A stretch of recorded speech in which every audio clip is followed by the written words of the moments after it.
Sumono. Ingkang griya kula wonten Jambu, tlatah Jambu. Nah, kula sowan tiki wau nggih kaget kok kepanggih kanca kula Juwito. Nah, kula Pak Indrani sapa to? Jebulane ndang kepanggih wau. Oh, Pak Juwito. Satu liting SMP Pangudi dulu to nggih. Nah, Nasibe sing beda. Bagiannya sendiri-sendiri tadi. Iya, duwe garis dhewe. kawula mriki nderek pamengku adat Gedhong Sanga, nderekaken Pak Sarwan kaliyan Mas Boyo. Nggih menika nderek nguri-uri budaya Jawi. Lah kula kebagian wonten ing jatah kesenian. Jalan Kepang itu sedaya putih-putih kula rangkul. Dados menawi wonten putih daerah Pringapus nggih tepang kula, daerah Jambu, daerah Semowono tepang kula. Kula mlebet wonten ing kebudayaan kesenian. Nah menika nderekaken Mas Boyo kaliyan Pak Sarwan nderek pamengku adat menika wonten menawi wonten acara Gedhong Sanga kula nderek nyengguyung. Nah, bijang menika wonten tanggal 30 Juli, Pak Sarwan kagungan kersa, monggo sami tindaki wonten Candi Ngontho. Dintenipun Sabtu Kliwon. Monggo Mbak Nur kencang-kencang mengke sami rawuh wonten. Sebenarnya saya itu bingung ya, mau ngomong apa ini kalau kepada para ini sepuh itu saya sampai dredeg gitu. Karena terus terang saya di dalam spiritual itu sendiri juga baru tahap belajar. Jadi apalagi itu ada para pini sepuh ini, makanya saya juga kebingungan mau apa yang mau tak sampaikan gitu. Tapi karena sudah didapol dan menyanggupi kemarin ya saya tak ngomong karena saya sebagai pemangku adat Gedhong Sanga saya akan masuk di Candi 2 yaitu yang diperuntukkan untuk para ibu, yaitu adalah Saraswati, Laksmi dan Parwati kalau di Hindu. Kebetulan beberapa waktu yang lalu konon katanya, ini juga konon katanya, ada sesuatu yang kembali ke Gedhong Sanga yang namanya Taksu Nusantara, yang konon katanya ada di awalnya di Pura Lempuyangan yang kemudian pulang ke tanah Jawa, yang kemudian tinggal di Mapondok, di salah satu gedung, salah satu candi di Gedhong Sanga yang juga imbasnya sangat dirasakan pada saat itu berimbas pada alam. Karena sebenarnya saya juga maido, kok yo ono kaya ngono kok ngono tanduk ngopo kan gitu kan. Tapi ternyata hari demi hari saya mulai mengkaji, mulai mencoba memahami itu meskipun ya ora paham-paham jadi Taksu Nusantara itu apa kan gitu. Tapi begitu teman-teman dari Bali terus banyak para spiritual naik, oh lo kok gini gitu. Akhirnya saya mulai ngeh tentang Taksu Nusantara atau kekuatan para ibu ini. Kemudian saya juga coba-coba wah kan wong bangkrut iki tak jikuk energine sapa? Iki ana wong ora ndedit iki tak jikuk energi sapa? Itu etok-etoke. Etok-etoke. Tapi kemudian karena ada beberapa orang yang kemudian tasakuran di sana ya ora kan gitu. Karena berangkat dari situlah saya kemudian mencoba memahami karena waktu itu saya menolak sama Pak Sarwan itu, oh yo tenan Pak. Tapi begitu 1 minggu kemudian setelah taksu itu turun, ternyata di awal yang diceritakan diambil taksunya itu terguncang di sana dan banyak kerusakan waktu itu ya. Di Karangasem, Pura Lempuyangan. Waktu itu Pak Sarwan susah dihubungi oleh teman saya yang di Bali sana. Dia bilang bahwa ada sesuatu yang akan terjadi di tanah Jawa dan itu gelombangnya di luar dugaan karena bisa mega terus waktu itu, yaitu berawal dari Gedhong Sanga. Nah terus piye? Lah kira ya jur lucon meneh karena mega terus itu apa? Akan terjadi gempa yang sangat luar biasa besar. Akhirnya kita bicara. Lah kuwi nek dinyangno iso ora kira-kira? Ngono yo. Lho wis pokoke yakin wae iso. Keyakinan jare. Akhirnya kita berdoa bersama mohon untuk Megatrus itu diturunkan sampai akhirnya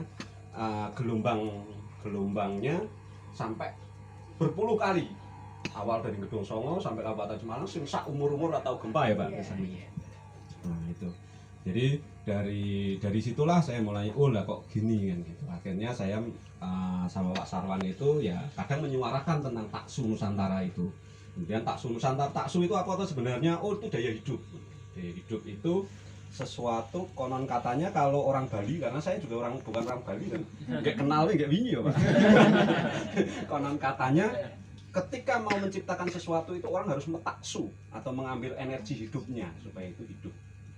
Jadi kalau dia adalah seorang pencipta atau seorang seniman, dia mengambil dayanya Saraswati konon katanya. Terus kalau dia pengen seorang yang pengen mulia hidupnya dengan kecukupan emas, permata dan yang lainnya, dia mengambil taksutnya Ibu Laksmi. Kemudian kalau dia seorang spiritualis, dia mengambil energinya Parwati. Konon katanya seperti itu. Ini saya juga belum mengerti. Sehingga tiga ini kemudian menjadi saya coba kaitkan dengan filosofi Jawa, filosofi atau spiritual Jawa. Yaitu ketika tiga menyatu, diciptakan, dijaga dan dihancurkan, atau diciptakan, diperjuangkan, kemudian diserahkan pada Tuhan, maka itu akan menjadi satu kekuatan yang luar biasa. Yang terakhir adalah kekuatan Tuhan itu kekuatan ikhlas, wong ora tau roh Gusti Allah, awake dhewe percaya terus kan. Konon katanya gitu. Sehingga di dalam Jawa ada istilahnya tiga yang disatukan, siji-siji loro-loro telu-telonono, artinya tiga menjadi satu. Ketika itu menjadi satu kesatuan, mesti jadi sakti, karena itu dilakukan dengan ide pikiran, kemudian dilakukan dengan tenaga, kemudian diwujudkan dengan pasrah. Nah, kayak Pak Indra gitu.